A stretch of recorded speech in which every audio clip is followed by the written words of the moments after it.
freedom and fear rolled up into one. And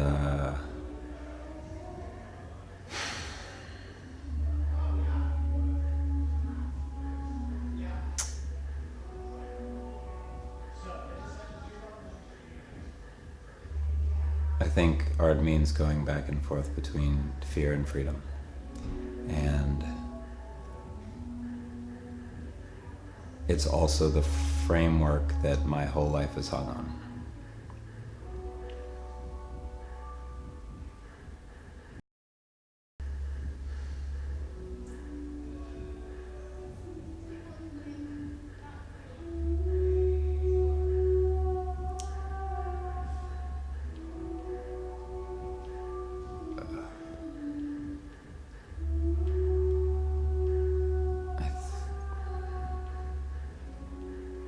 I think there's a moment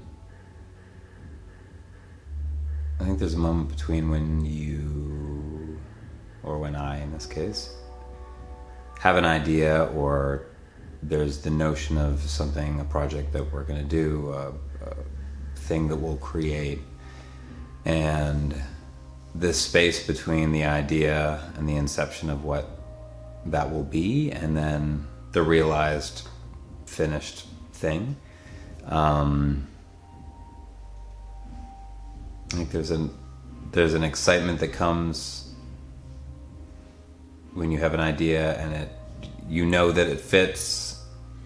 And sort of as you go, you're honing all of possibility down into this very sharp, focused concept or story or look or sound.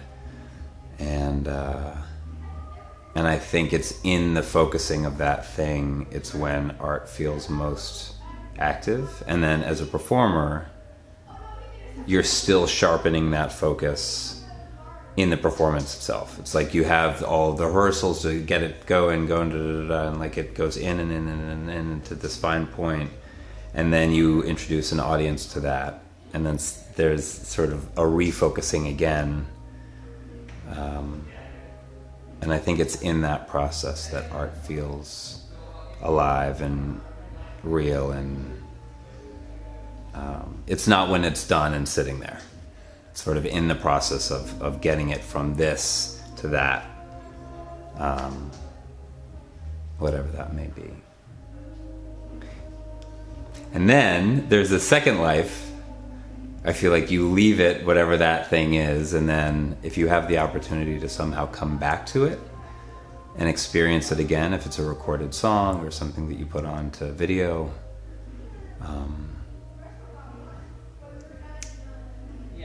and then it somehow defines the life that you were living in that moment, and the person that you were, and the audience that you were speaking to, and it has a second life and sort of a second reality. Yeah.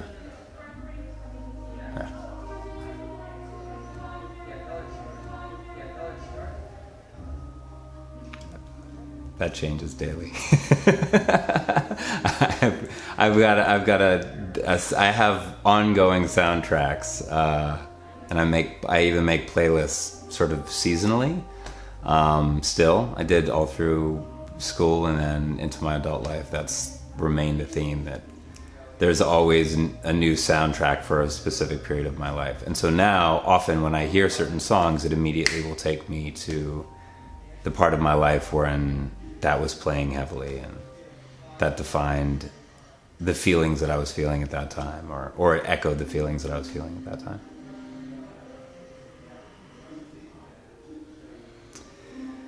I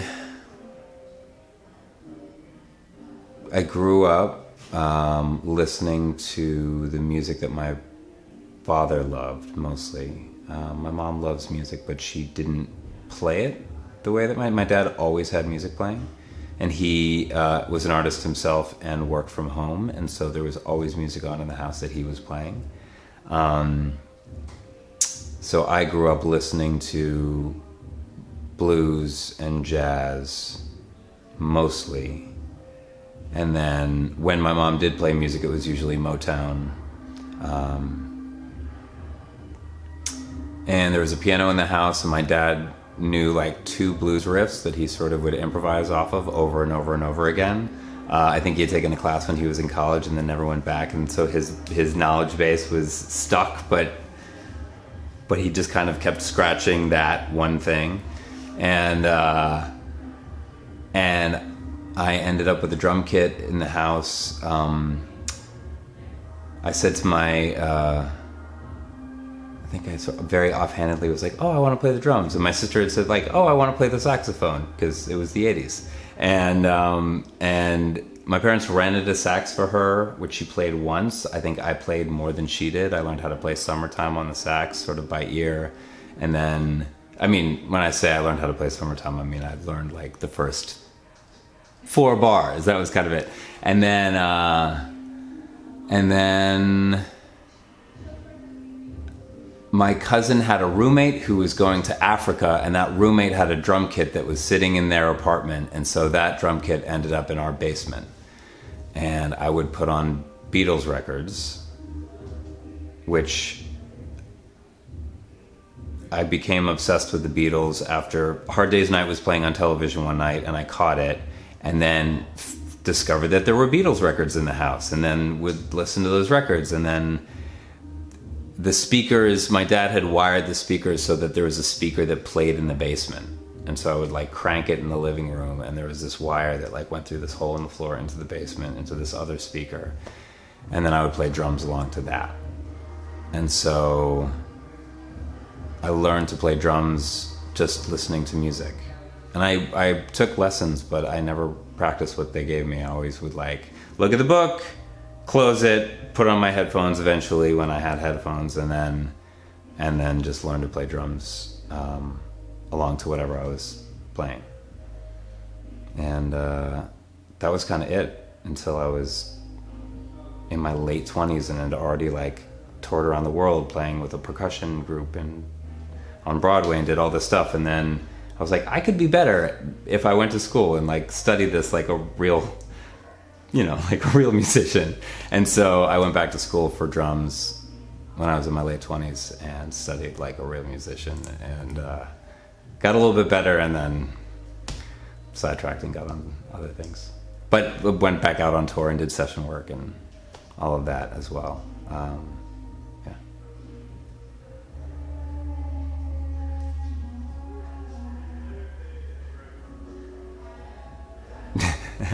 Well, that's a question I've gotten asked a lot, and I think I've gotten it asked so much that I've come to loathe it a little bit. Only that, like, I was in a show where we were playing found percussion, and so we were playing on trash cans. We were playing, like, doing body percussion, stuff like that, and it was our job to key into that.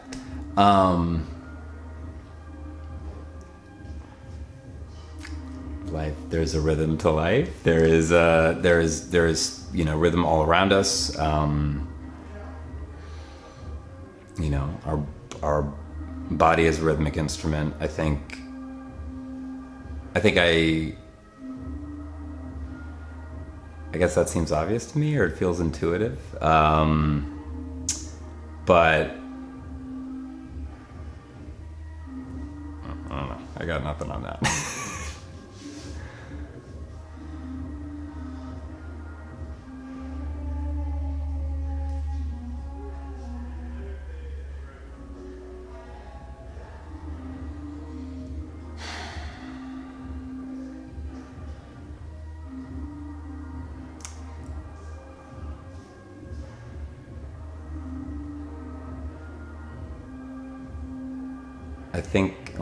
I know the last 2 years of my life have probably been the most challenging emotionally. I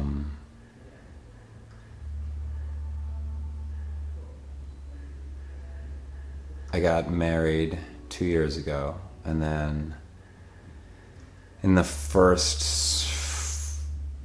3 months of my marriage, my wife's father went into the hospital in a coma and came out after brain surgery to only die 2 months later to cancer.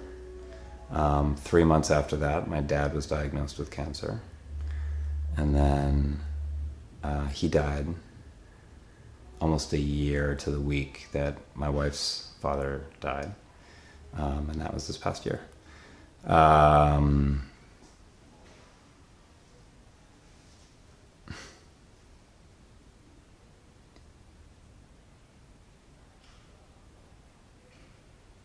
I think that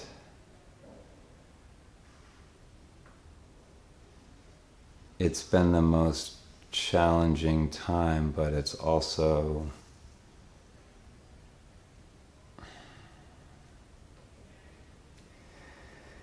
been the most life-affirming time that I've had. I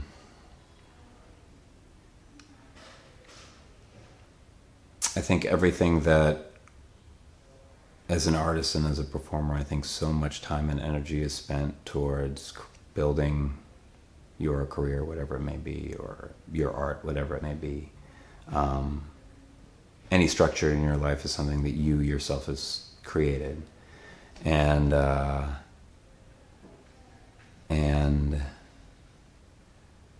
there's plenty of challenges in that, and I've had plenty of heartbreak in relationships and in my work as an artist. Lots of rejection, lots of disappointment.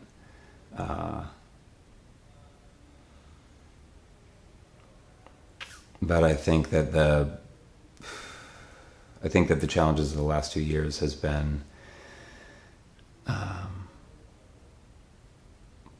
life-affirming in that it has shown the strength of the community that I am very blessed to be a part of, and the family that I am very blessed to be a part of. And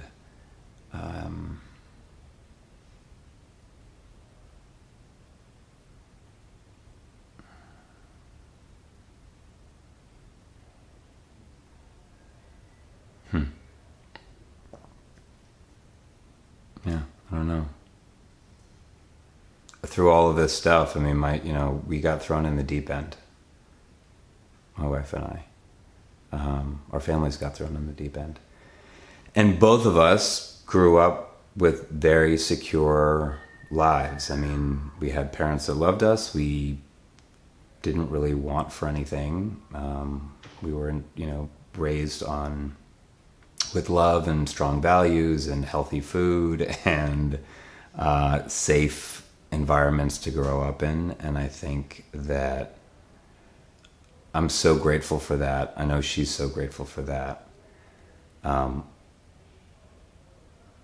The tragedy and loss that we've faced in the last couple of years, or the betrayal that both of us faced as things came out in both of our families during this time, I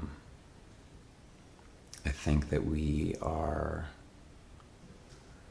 very lucky to have each other and very lucky to have the families that we have, because I think that's helped us navigate through all of this stuff in a way that without those support systems, I think that we would both be drowning right now. And I know that both of us feel a little lost at times, especially because you have these huge pillars in your life who suddenly are gone. But I don't think that we're drowning necessarily. I do feel like we've been in survival mode though for a while. And death is exhausting. It's exhausting. And there's been so much death in my life. There's so much. I've lost somebody in my life at least once a year for as long as I can remember.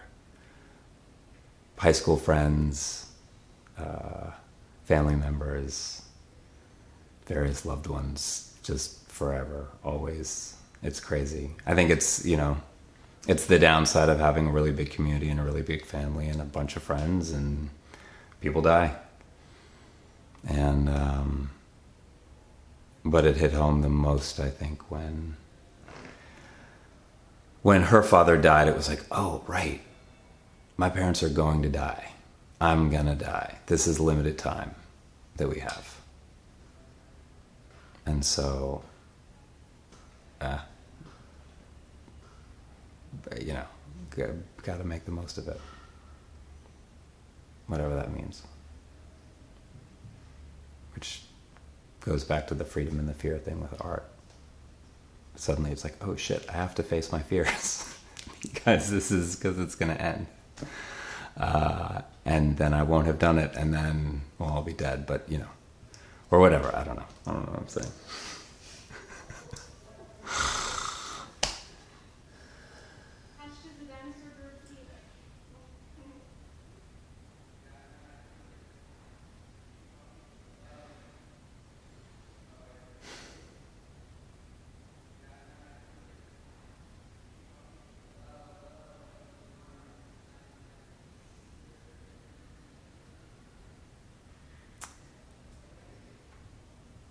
I think that love is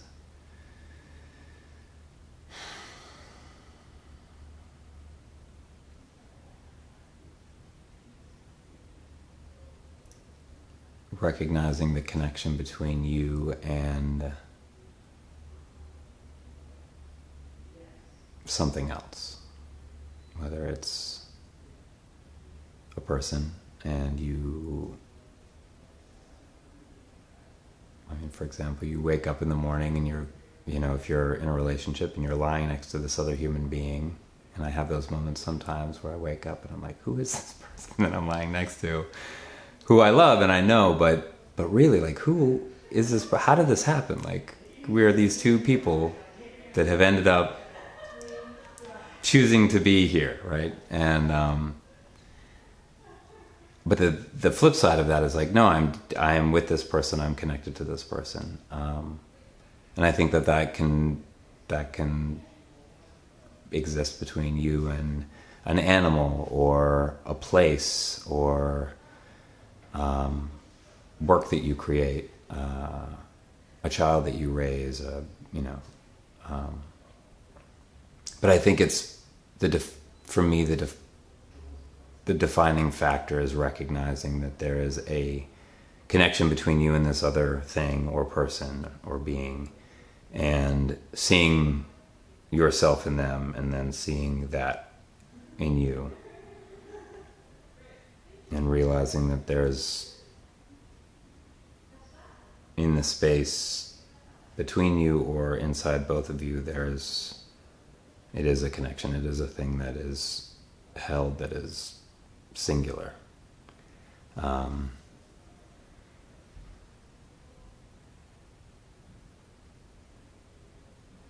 so, yeah, when you experience when somebody you love dies, a part of you is dying with this person. As you discover new work or a new place that you love, or you fall in love, there is a part of you that is awakening and growing that did not exist there before. And that thing has a life. That love has a life of its own. It has a lifespan. And it goes through an evolution. It goes through a growth. It goes through a death. Yeah, love is a living thing.